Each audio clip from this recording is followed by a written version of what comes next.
Okay, this is Brant back from tradeguild.blogspot.com, and here's a couple long ideas. I'm going to throw in a few shorts in a few minutes. First up is MFLX Multi-Fine Line Electronics, and if you've been on the blog for a while, if you've been reading, you'll probably know that this was a short idea from May 8th. Basically back in this area up here around $60, and the stock is now trading at $21. We had it in this 2-day. Let me get that 2-day trend channel up. There we go. And we've had some subsequent calls on this, so it's really, it was a great position. I hope somebody caught some of that at some point, and now it is looking like a potential long position. It's funny, tonight I've been keeping an eye on this stock, and I've been recommending taking profits out of it, out of that short. And tonight it is on briefing.com.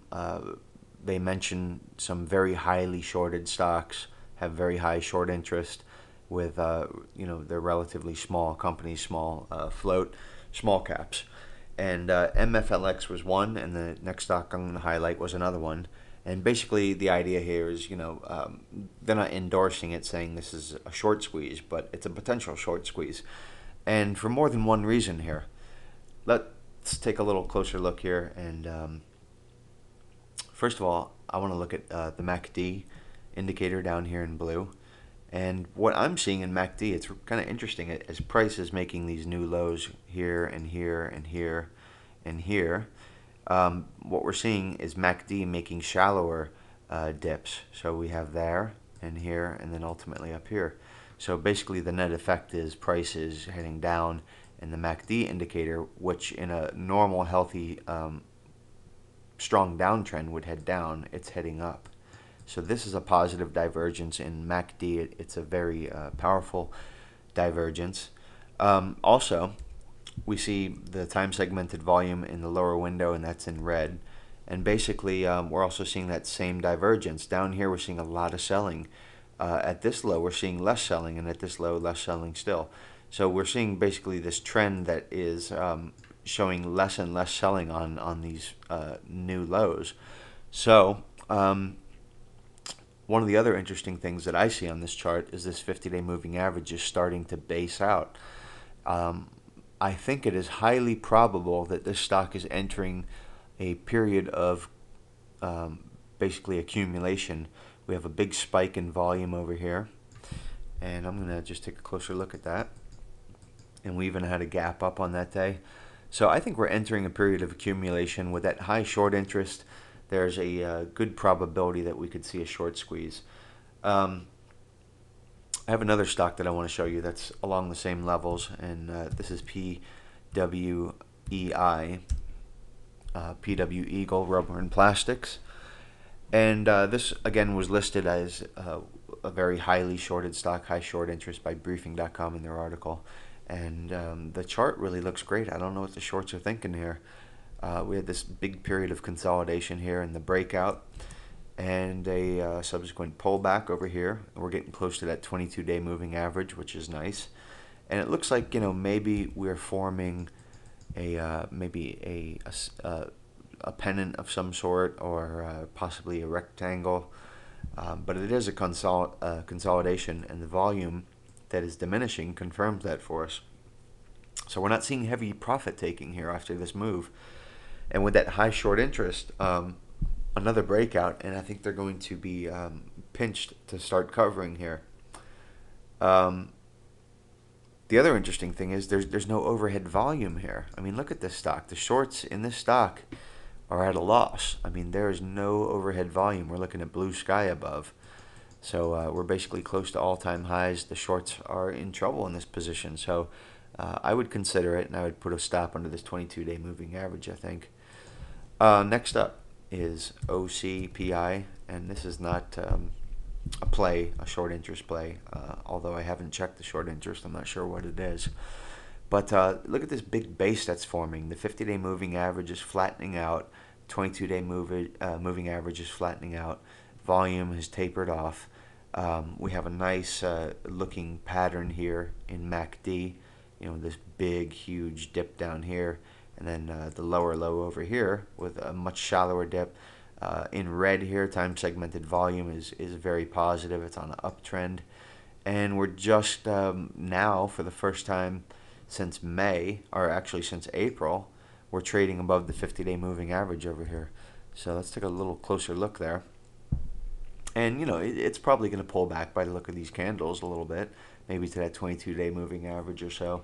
But I like what I see here. It's a very big base, and a big base can support a big move. And certainly there's plenty of room on the upside here for a move, even before we hit overhead, stiff overhead resistance around 260. A potential for a 60-cent move there. So not too shabby. And this is another one that's it's semiconductors, so tech is beaten down, and we're seeing rotation into them. Obviously, they're going into the hot names right now, Intel and stuff like that, but they're probably going to make their way down to these smaller issues like OCPI. Let's take a look at this. This is my wrong screen. What I use for confirmations, crossover confirmation with a crossover of my custom indicator, and a 10-day over the 22-day moving average with the positive RSI.